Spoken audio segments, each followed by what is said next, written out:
queridos, tudo bem com vocês? Eu sou a tia Lourdinha, professora de Ciências do 4º ano do Ensino Fundamental 1 do Instituto Educacional São José. Então, como a gente sempre faz em sala de aula, no início das nossas aulas, nós fazemos uma oração. E nada melhor do que no momento em que nós estamos passando, rezar um pouquinho para que nós possamos pedir ao Papai do Céu bênção, saúde e paz para nós e para a nossa família. Então, vamos lá? Vamos fechar os olhinhos e rezarmos uma oração com a tia Lourdinha. Vamos lá? Pronto, fechando os olhinhos. Santo anjo do Senhor, meu zeloso guardador, se a ti me confiou a piedade divina, sempre me rege, me guarde, me governe. Amém. Amém, gente? Ótimo, tudo bem. A nossa aula de hoje, nós vamos conversar um pouquinho sobre o mundo bem diferente, o mundo dos fungos e dos protozoários. Alguém sabe me dizer o que são fungos e protozoários? Então, primeiro nós vamos ver um pouco dos fungos e conhecer um pouco sobre eles, certo? Então, vamos lá. Que são fungos, tia Lourdinha? Fungos são seres vivos que podem ser unicelulares, como as leveduras. Nós podemos observar na imagem. As leveduras são fungos unicelulares e que... Unicelulares por quê? Porque são constituídos por apenas uma célula, correto, gente? E os fungos pluricelulares são constituídos por mais de uma célula, como por exemplo nós temos os cogumelos e os bolores. Vocês sabiam, galerinha, que os fungos podem ser confundidos com plantas, pois eles não se locomovem? Então, pode sim, eles podem ser confundidos com plantas, só que ao contrário das plantas, eles não produzem o seu próprio alimento, pois as plantas possuem uma corzinha verde, que é chamada de clorofila, que ajuda a absorver a luz solar para produzir o seu próprio alimento, que é chamado esse processo de fotossíntese. Mas os fungos, eles são seres vivos não clorofilados, portanto, eles não podem produzir o seu próprio alimento, ou seja, não podem fazer fotossíntese. Então, a maioria dos fungos, eles se alimentam da matéria orgânica depois de morta, como seja as plantas ou até mesmo o resto de seres vivos. Então, galerinha, vamos ver aqui um pouco sobre o corpo dos fungos pluricelulares. O corpo dos bolores e cogumelos é composto de fios compridos e finos, microscópicos, chamados hifas. As hifas crescem em meio ao solo, restos de alimentos e em troncos caídos, entre outros locais. As partes desses organismos que conseguimos ver são apenas as estruturas relacionadas à reprodução, que crescem acima da superfície, e essas estruturas são denominadas corpo de frutificação. Como podemos ver na imagem, tudo que fica abaixo do solo são as hifas, e tudo que fica acima do solo é chamado de corpo de frutificação. Como podemos ver nos cogumelos e bolores, grande parte do organismo fica abaixo da superfície. E as partes que ficam acima da superfície são as estruturas de reprodução. A importância dos fungos. Eles são importantes só para os seres vivos? Também. Eles são importantes tanto para a natureza como para nós, seres humanos. Para a natureza, nós já sabemos que eles fazem a decomposição da matéria orgânica depois de morta.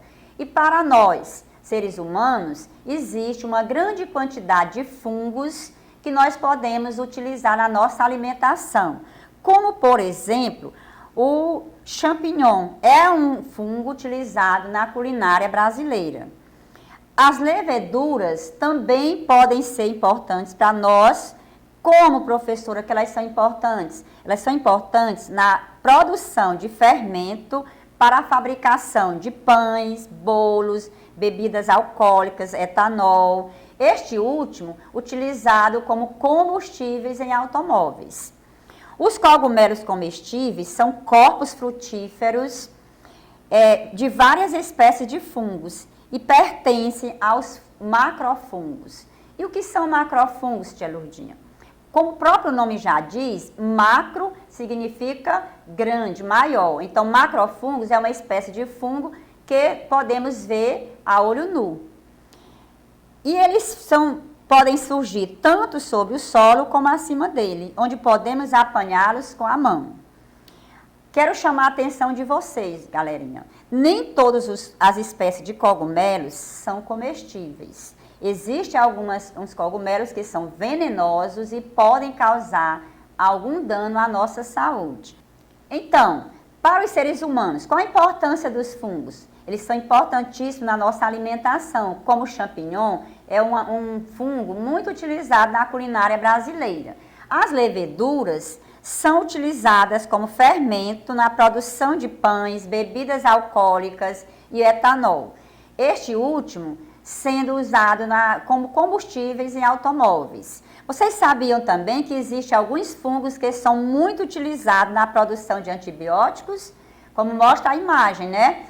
O que é antibiótico, tia Lourdinha? Antibiótico são medicamentos utilizados no tratamento de doenças causadas por bactéria. Existem alguns cogumelos comestíveis. Sim, existe sim. Esses cogumelos são de uma espécie de cogumelo frutíferos de fungos que pertencem ao grupo dos macrofungos. E o que são macrofungos, tia Lourdinha? Macrofungos, o próprio nome já diz, macro. Então, significa que ele é maior, que nós podemos ver a olho nu, tá certo? E eles podem surgir tanto sobre o solo como acima dele. E podem ser apanhados com a mão. Mas quero chamar a atenção de vocês, galerinha, que nem toda espécie de fungo pode ser comestível. Olha lá, não podemos sair por aí comendo qualquer fungo, né? Nós temos que saber, perguntar ao papai ou à mamãe qual é a espécie de fungo que nós podemos comer. Por exemplo, como mostra aí a imagem, nós temos o champignon. Tem essa setinha verde, está mostrando que ele é comestível. Mas tem um outro fungo do lado direito, da tia Lourdinha, que ela não é comestível, tem o xizinho vermelho. O que significa? Que é proibido. Por quê? Porque ele, de alguma forma, ele é venenoso e pode nos causar doenças. E ele é chamado de um fungo alucinógeno. Então, galerinha, saindo um pouco do mundo dos fungos, nós vamos passar a conhecer um pouco do mundo dos protozoários. E o que são protozoários, tia Lourdinha? Protozoários são seres microscópicos unicelulares. E o que são seres microscópicos, tia Lourdinha? São seres que só podem ser vistos com o auxílio de um microscópio. E unicelular, como já falei anteriormente, que vocês já sabem, né? São constituídos por apenas uma célula. A maioria deles não produzem o seu próprio alimento e alimentam-se de resto de seres vivos, correto, gente? Ou resto dos mesmos. Os protozoários, eles podem ser de vida livre ou habitar na água dos rios, dos mares, solo úmido, ou ainda podem viver no intestino de outros seres vivos. E eles se locomovem tem diferentes estruturas de locomoção, como cílios, né, flagelos, projeção do corpo. O paramécio, por exemplo, é um protozoário que aparece aí na imagem, um protozoário de água doce que se locomove pelos batimentos dos cílios. Já o trypanossomo é um protozoário flagelado que causa a doença de Chagas e se movimenta pelo movimento de quê? Dos flagelos. Por isso que ele é um protozoário flagelado. Já a ameba é um protozoário também de água doce que se locomove pelo batimento, ou seja, pela projeção do corpo e parte das suas células. Alguns protozoários podem causar doenças em plantas e animais. Por exemplo, no ser humano, um protozoário pode ser transmitido pela picada de um mosquito e pode causar doença como malária, a dengue, correto? Em água e alimentos contaminados, podem também transmitir amebias. E o que é amebias, tia Lourdinha? Amebias é uma doença causada pela ameba, que você viu aí que é um protozoário, e que pode causar um sério problema à nossa saúde. Então, galerinha, finalizando a nossa videoaula de hoje, vamos às nossas atividades. Ô, tia Lourdinha, atividades? Sim, nós precisamos estudar, porque estudar é importante para nós, seres humanos. Então, leiam os textos das páginas 254 a 259 e responda as atividades propostas. Caso tenha dúvida, peça a mamãe, o papai ou seu orientador e tire todas as dúvidas. Mas na próxima aula nós iremos corrigir essas tarefinhas e com certeza a tia Lourdinha tirará todas as dúvidas que nós tivermos, ok? Mas se não tirar todas as dúvidas na correção ou em casa, nos próximos encontros que a gente voltarmos às nossas atividades normais, a tia Lourdinha anote no caderno que a tia Lourdinha irá tirar todas as suas dúvidas. Ok, pessoal? Então, fiquem em casa, se cuidem. A tia Lourdinha está morrendo de saudade de vocês. Espero nos encontrarmos o mais rápido possível. Então, tchau, tchau, beijo e até a próxima. E você entre os melhores. Estamos no São José.